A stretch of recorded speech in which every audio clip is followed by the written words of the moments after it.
আসসালামু আলাইকুম। কেমন আছেন সবাই? আশা করি আল্লাহর রহমতে যে যেখানেই আছেন সবাই খুবই ভালো আছেন। আবারও হাজির হয়ে গেলাম নতুন একটি রেসিপি নিয়ে।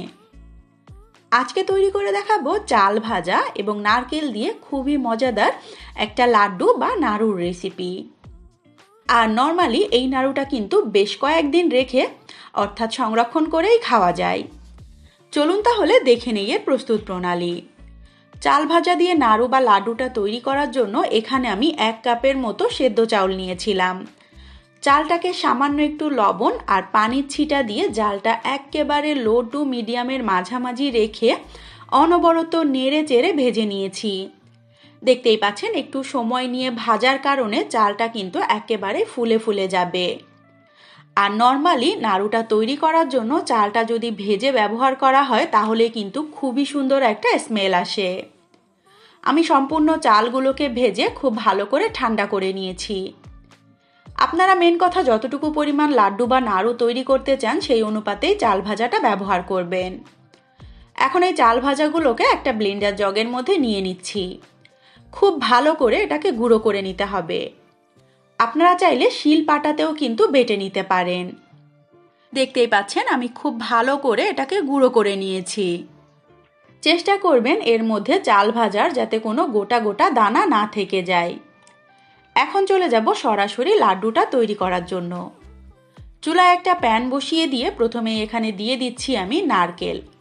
আমি এখানে বেশ বড় সাইজের একটা নারকেল সম্পূর্ণই কুড়িয়ে কিন্তু এখানে ব্যবহার করেছি। তারপর ফ্লেভারের জন্য দিয়ে দিচ্ছি একটা তেজপাতা। মাঝখান থেকে একটু ছিঁড়ে দিয়েছি, এতে করে স্মেলটা ভালোভাবে বের হবে। মিষ্টির জন্য এখানে দিয়ে দিচ্ছি আমি 1.5 কাপের মতো চিনি। আপনারা চাইলে এখানে কিন্তু গুড়টাও ব্যবহার করতে পারেন। তারপরে সব মিলিয়ে এখানে আমি দিয়ে দিচ্ছি 1 কাপের মতো পানি। দিয়ে দিচ্ছি এখানে স্বাদের ব্যালেন্সের জন্য সামান্য একটু লবণ। জালটা মিডিয়াম ফ্লেমে রেখে অনবরত নেড়ে চেড়ে কিছুক্ষণ এটাকে জাল করতে হবে। যতক্ষণ না চিনিটা গলে একটা ঘন শিরায় পরিণত হচ্ছে ততক্ষণ পর্যন্তই এভাবে নেড়ে চেড়ে যেতে হবে। যখন শিরাটা একটু ঘন হয়ে যাবে সেই পর্যায়ে এখানে দিয়ে দিচ্ছি আমি গুঁড়ো করে রাখা চাল ভাজা। এই পর্যায়ে জালটা একেবারে টিপটিপ করে দিতে হবে, অর্থাৎ একেবারে লো ফ্লেমে রেখে অনবরত নেড়ে চেড়ে সবকিছু মিশিয়ে নিতে হবে। কিছুক্ষণের মধ্যেই দেখতে পারবেন সম্পূর্ণ শিরাটাই কিন্তু চাল ভাজাটা সোপ করে নেবে। তারপর এখানে দিয়ে দিচ্ছি নারকেলের একটা স্ট্রং বা কাঁচা কাঁচা ফ্লেভার থাকার জন্য 1 মুঠো পরিমাণ নারকেল কোড়া। তারপর দিয়ে দিচ্ছি এখানে সামান্য একটু এলাচের গুঁড়া। তার সঙ্গে স্বাদটাকে আরও একটু বাড়ানোর জন্য দিয়ে দিচ্ছি এখানে 2 টেবিল চামচের মতো গুঁড়া দুধ।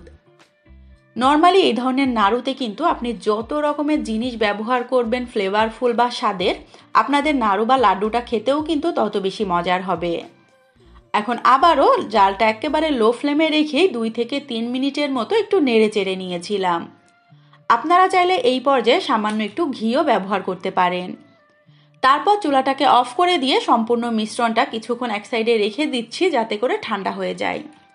এদিক থেকে বড় একটা প্লেটের মধ্যে আমি নিয়ে নিচ্ছি 2 থেকে 3 টেবিল চামচ পরিমাণ চাল ভাজার গুঁড়া, তার সঙ্গে সঙ্গে 2 টেবিল চামচ পরিমাণ গুঁড়া দুধ। খুব ভালো করে একসাথে মিশিয়ে প্লেটটাকে আমি এক সাইডে রেখে দিব। নাড়ু বা লাড্ডুটাকে কোট করার জন্য এই মিশ্রণটা আমরা ব্যবহার করব। লাড্ডুর মধ্যে যাতে করে একটা ঘির ফ্লেভার পাওয়া যায় এই জন্য হাতে সামান্য একটু ঘি মাখিয়ে নিয়ে লাড্ডুগুলো আমি গোল গোল আকারে বানিয়ে নিচ্ছি।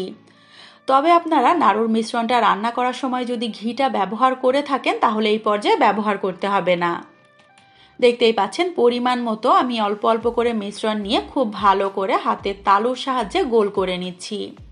আর এই কাজটা কিন্তু অবশ্যই গরম গরম থাকা অবস্থায় করে নিতে হবে, এতে করে প্রপারলি শেপটা আসবে। আমার কিন্তু অনেকগুলো লাড্ডু হয়েছে এই সামান্য কিছু উপকরণ দিয়েই। এখন আলতো করে জাস্ট প্লেটটাকে আমি দুলিয়ে দুলিয়ে সম্পূর্ণ লাড্ডুতে এই চাল ভাজা এবং গুঁড়ো দুধটা লাগিয়ে নিব। এই কাজটা কিন্তু একেবারে লাড্ডুটা তৈরি করার সঙ্গে সঙ্গেই করতে হবে, তা না হলে লাড্ডুর গায়ে কিন্তু এইগুলো আর লাগবে না। দেখতেই পাচ্ছেন মাশাআল্লাহ এই পর্যায়ে কিন্তু দেখতে অনেক বেশি সুন্দর লাগছে। আর খেতে যে কত বেশি মজার হয়েছিল সেটা কিন্তু বাসায় তৈরি না করলে কখনোই বুঝতে পারবেন না। তৈরি হয়ে গেল খুবই সহজভাবে তৈরি মজাদার একটা চাল ভাজা দিয়ে নারকেলের লাড্ডু বা নাড়ুর রেসিপি। আশা করি আমার আজকের এই সহজভাবে তৈরি ফ্লেভারফুল নাড়ুর রেসিপিটা আপনাদের কাছে খুবই ভালো লেগেছে। রেসিপিটা যদি সত্যিই ভালো লেগে থাকে চ্যানেলটাকে সাবস্ক্রাইব করে চ্যানেলের সাথেই থাকবেন। রেসিপিতে লাইক অ্যান্ড কমেন্ট করবেন, বেশি বেশি করে শেয়ার করবেন। ধন্যবাদ। আল্লাহ হাফেজ সবাইকে। আসসালামু আলাইকুম।